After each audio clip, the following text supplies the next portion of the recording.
अस्सलामुअलैकुम।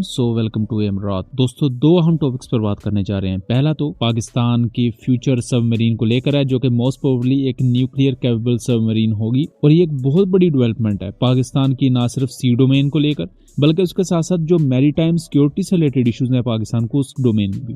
दूसरा बात करेंगे कि 5 जनवरी को इंडिया का एक ध्रुव हेलीकॉप्टर क्रैश कर गया है गुजरात के एरिया में, और इसकी सिग्निफिकेंस क्या है और इसके बाद क्या डेवलपमेंट्स हो सकती हैं, और रिसेंट जिस तरह ध्रुव हेलीकॉप्टर के क्रैशेस देखने में आए हैं। दोस्तों, पहले टॉपिक की तरफ आ जाएं तो पाकिस्तान नेवी के रिटायर्ड कॉमोडोर अबैदुल्लाह ने अपने एक इंटरव्यू में ये क्लेम किया है कि 2028 तक पाकिस्तान के पास एक न्यूक्लियर कैपेबल सबमरीन होगी। अब यहाँ हम ये चीज कंफर्म नहीं कर सकते कि ये एक बैलिस्टिक मिसाइल सबमरीन होगी जिसे SSBN कहा जाता है, या ये एक proper nuclear powered attack submarine होगी जिसे SSN कहा जाता है। दोस्तों, मोस्ट प्रोबेबली ये एक बैलिस्टिक मिसाइल सबमरीन होगी, यानी कि ये submarine launch ballistic missile fire करने के काबिल होगी। जैसा कि हम इंडिया के पास अरिहंत क्लास सबमरीन्स देखते हैं और रिसेंटली INS अरिगत को भी उन्होंने इंडक्ट कर लिया है, तो इंडिया के पास जो न्यूक्लियर कैपेबल सबमरीन्स हैं उनकी तादाद काफी ज्यादा है। Pakistan proper nuclear powered submarine की तरफ तो शायद ना जाए, लेकिन ऐसी सबमरीन पाकिस्तान जरूर लेकर आएगा जो कि submarine launch ballistic missile fire करने के काबिल होंगी। सबमरीन लॉन्च बैलिस्टिक मिसाइल इतने ज्यादा अहम क्यों है? एक तो इस वजह से कि इंडिया के पास इस रीजन में सबमरीन लॉन्च बैलिस्टिक मिसाइल की कैपेबिलिटी मौजूद है और काफी ज्यादा मैच्योर कैपेबिलिटी इंडिया के पास मौजूद है K-15 और K-4 की सूरत में। जबकि दूसरी तरफ रिसेंटली पाकिस्तान ने अपना smash supersonic manoeuvrable reentry vehicle capable ballistic missile का तजर्बा किया है, जो कि शिप लॉन्च बैलिस्टिक मिसाइल होगा और फ्यूचर में हमें इसका एक submarine launch ballistic missile variant भी देखने को मिल सकता है। इसके साथ साथ चाइना की तरफ से जो पाकिस्तान ने 8 हंगोर क्लास सबमरीन लेनी है, जो कि बुनियादी तौर पर टाइप 39B सबमरीन पर बेस्ड होंगी। इसके आखिरी 2 वेरिएंट्स को कहा जा रहा है कि वो submarine launch ballistic missile capable होंगे, यानी कि उनमें आपको वर्टिकल लॉन्च सिस्टम देखने को मिलेंगे। इसी सबमरीन के कुछ ऐसे मॉडल्स भी देखे जा चुके हैं जिन पर आपको ये वर्टिकल लॉन्च सिस्टम देखने को मिल सकते हैं। इस कॉन्टेक्स्ट में ये चीज एज्यूम की जा सकती है कि पाकिस्तान टाइप 39B के साथ साथ कुछ आखिरी 1-2 यूनिट्स टाइप 39C के भी लेगा, जो कि बैलिस्टिक मिसाइल फायरिंग करने के काबिल होती है। अब दोस्तों, बैलिस्टिक मिसाइल की कैपेबिलिटी इतनी ज्यादा हम इस वजह से है क्योंकि नॉर्मली तो बैलिस्टिक मिसाइल दुनिया में फौजों के पास होते हैं, खासतौर पर जो न्यूक्लियर पावर्ड कंट्रीज हैं।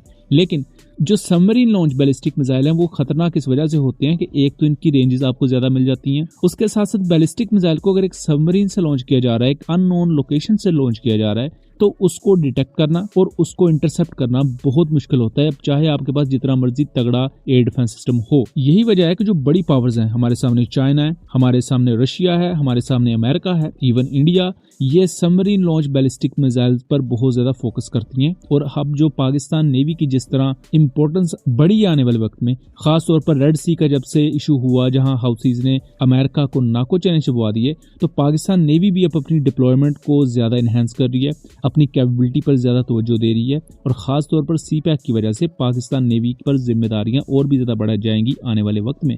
इस कॉन्टेक्स्ट में submarine launch ballistic missile Pakistan navy की जरूरत है, और सबसे बढ़कर ये पाकिस्तान की नेशनल सिक्योरिटी के लिए बहुत ही ज्यादा अहम डेवलपमेंट है, और इस संगे मील को अचीव करना पाकिस्तान नेवी को और ज्यादा स्ट्रॉन्ग बनाएगा। अब दोस्तों, हम दूसरे टॉपिक की तरफ आ जाते हैं।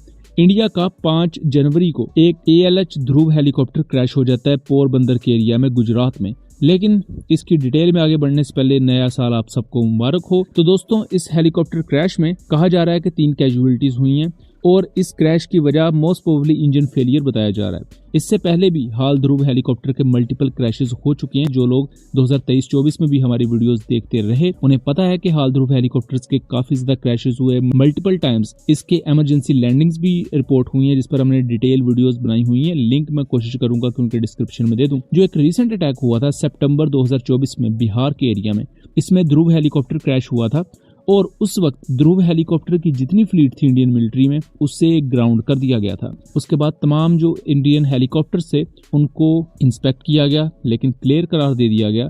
और अब इस क्लियरेंस के बाद जैसे ही 2025 शुरू हुआ है, तो साथ ही ध्रुव हेलीकॉप्टर फिर से क्रैश कर गया, लेकिन ये इंडियन कोस्ट गार्ड का ध्रुव हेलीकॉप्टर है। ध्रुव हेलीकॉप्टर के बारे में इंडियन कंपनीज ये दावा तो जरूर करती हैं कि ये एक बहुत अच्छा लाइट यूटिलिटी हेलीकॉप्टर है, एडवांस सेंसर्स के साथ आता है, लेकिन हमेशा से इसके अंदर कुछ ऐसे टेक्निकल फेलियर्स आते रहे जिसकी वजह से मल्टीपल टाइम्स ना सिर्फ ये क्रैश हुआ बल्कि कई दफा इसे इमरजेंसी लैंडिंग करनी पड़ी। इसी वजह से कई दफा इंफ्रास्ट्रक्चर का नुकसान हुआ, जानी नुकसान भी देखने में आया और इंडियन साइड पर अब इसको लेकर काफी ज्यादा तनकीद भी हो रही है।